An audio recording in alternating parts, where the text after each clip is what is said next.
ఇవి రాజకీయాలు.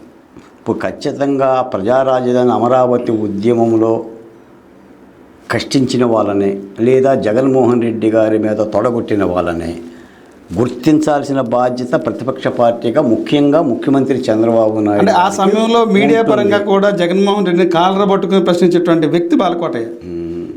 మీకు ఇంకో మాట కూడా చెప్తా. అసలు జగన్మోహన్ రెడ్డి గారికి ఎదురెళ్ళటం అంటే రైలు బండికి ఎదురెళ్ళటం. అవును, అంతకంటే రిస్క్ ఇంకోటి ఉండదు. నేను 14 సార్లు నా పల్లెసీమలో నేను హౌస్ అరెస్ట్ అయ్యా. ఓకే. నేను పెట్టుకున్న పేపర్ ధ్వంసమైంది. మా ఆవిడ అంగన్వాడీ టీచరు, ఆమె తెచ్చే 11,400 రూపాయలతోనే బతికాం. ఎందుకంటే కుటుంబం కూడా సహకరించింది. అన్ని శ్రమలు ఎందుకు పెట్టామంటే ప్రధానంగా రాజధాని నిలబెట్టడం కోసం. మన రాజధాని సరే మీరన్నట్టుగా ఏంటంటే చంద్రబాబు నాయుడు గారు కానీ లోకేష్ బాబు గారు కానీ అమరావతి ఉద్యమకారుల్ని అమరావతిని గుర్తిస్తామని చెప్పిన మాట యథార్థం. పదే పదే చెప్పారు. ఇప్పటికీ అమరావతిని కూడా నెత్తిని పెట్టుకొని పూజిస్తున్నారు. 1,000 కోట్ల రూపాయలతో అభివృద్ధి చేస్తామని అంటున్నారు.